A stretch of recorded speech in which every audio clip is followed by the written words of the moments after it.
ব্যানার্জি পরিবারের আর এক অপকীর্তি, আর এক কুকীর্তি আপনাদের সামনে এক সংবাদ মাধ্যমের মাধ্যমে শুনে আমি আপনাদের সামনে জানাচ্ছি। আপনারা বিচার করে বলবেন যে এইটা শোনার পর যে এনারা কি শাস্তি পাওয়ার যোগ্য, আদৌ কি এনারা শাস্তি পাবেন? এই কথাই আমি আপনাদের কাছে বলছি। ব্যানার্জি পরিবারের নাকি আশেপাশে সব এলাকার মানুষজনেদের কাছে শোনা গেছে যে ব্যানার্জি পরিবারের মানুষরা পথের সারমেয়দের বিষ খাইয়ে মেরে দিত।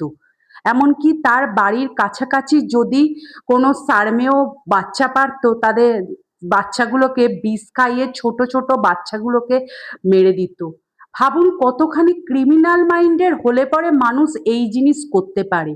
এমনকি পাড়া প্রতিবেশী যদি কোনো পথের সারমেয়দের খাবার দাবার বিস্কুট টিস্কুট দিত, তাদের অকথ্য ভাষায় গালিগালাজ দেওয়া হতো, অপমান করা হতো এবং তার বাড়ির চারপাশে যেন কোনো সারমেয় না থাকে সেটা ব্যানার্জি বাড়ি থেকে বলে দেওয়া হতো, বা ব্যানার্জি বাড়ি থেকে মানে কড়া নির্দেশ ছিল যে আশেপাশে যেন কোনো সারমেয় না থাকে এবং তাদের যেন খাবার দাবার না দেয়া হয়।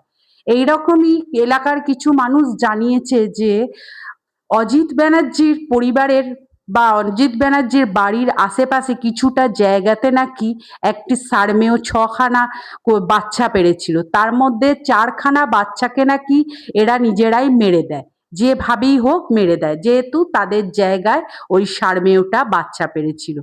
এরপর ওই বাচ্চাগুলোকে বা সারমেয়টাকে সরিয়ে অন্য কোথাও নিয়ে গেলে তখনও আবার হুমকি দেওয়া হয় যে এখানেও রাখা হবে না, অন্য আর এক জায়গায় তারা তখন স্থানান্তরিত করে।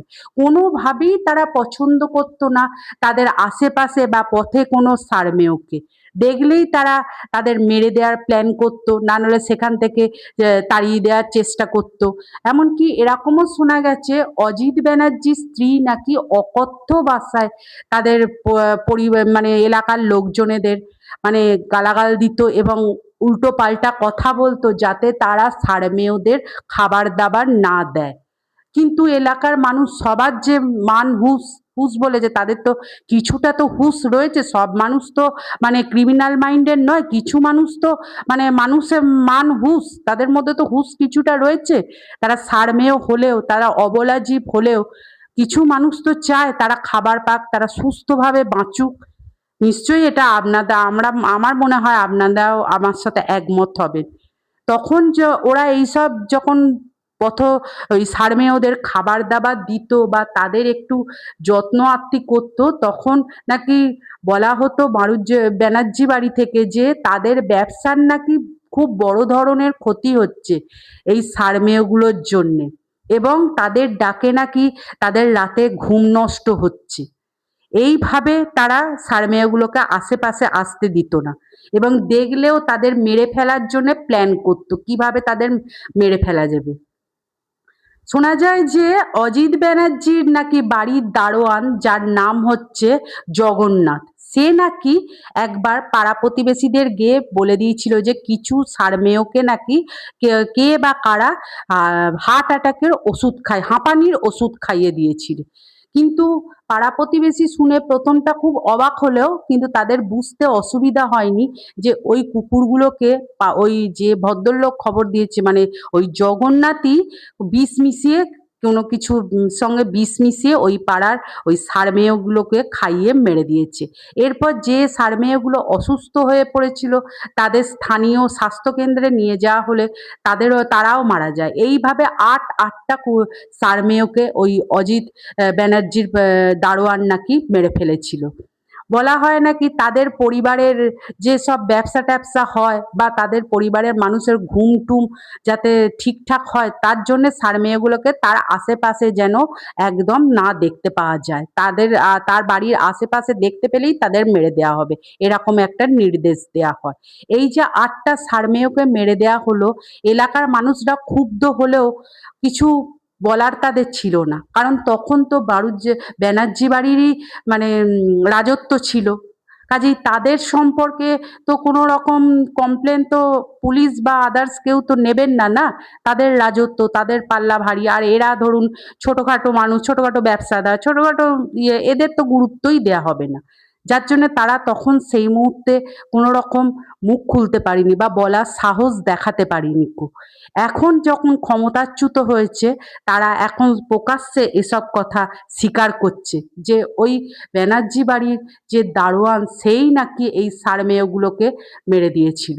কিন্তু পুলিশে যখন বলা হয় যে যাওয়ার কথা আর ৫ জনে মানে মনস্থির করেছিল যে পুলিশে গিয়ে এই ব্যাপারটাকে নিয়ে আলোচনা করা হবে। কিন্তু এক শ্রেণী বলেছিল কোনো লাভ হবে না। যার জন্যে সেই মুহূর্তে তারা সরে এলেও এখন কিন্তু তারা বলার মতন সাহস পেয়েছে।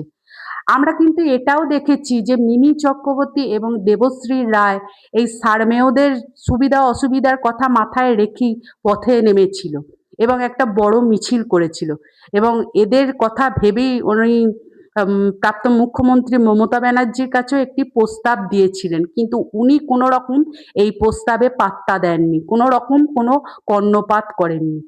তাহলে এই ষাঁড়-মেয়েরা তাদের কি এমন ক্ষতি করতে পারে তাদের ব্যবসার? তাহলে কি রাতের বেলার দিকে কোনো রকম তোলাবাজি বা গুপ্ত কোনো কাজ হতো যেটা ওই ষাঁড়-মেয়েগুলো জানতে পেরে চেঁচামেচি করবে এবং পাড়ার আর ৫ জন জেগে যাবে, বুঝতে পেরে যাবে, সেই কথা মাথায় রেখেই কি ষাঁড়-মেয়েগুলোকে মারা হয়েছিল? তখন তারা মুখ খুলতে না পারলেও এখন তারা মুখ খুলতে পারছে এবং মুখ খুলতে শিখেছে। তাদের এখন তো মনে হয় যে একটা অবশ্যই এই ব্যানার্জি পরিবারের একটা শাস্তি হওয়া উচিত। আপনাদের মতে কি বলে? এই কাজের জন্যে কি তারা কঠোর শাস্তি পাক বা শাস্তি পাওয়া উচিত? কমেন্ট বক্সে জানাবেন। মানে এত এদের অহংকার বা এত এদের দম্ভ হয়ে গেছিল, এরা মানুষ, পশু মানে কোনো কিছুকেই এরা ছাড়েনি। কোনো কিছুকেই এরা মানে গুরুত্ব দেয়নি কো। এত অহংকারের বশে ছিল, কিন্তু দেখুন কর্মফল ভোগ করতে হয়।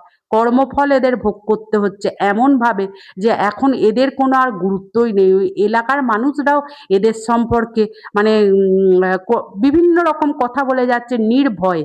এখন আর এদের কোনো মানে এলাকার মানুষদের আর কোনো ভয় নেই। সঠিক কথা এখন তারা বলতে শিখেছে।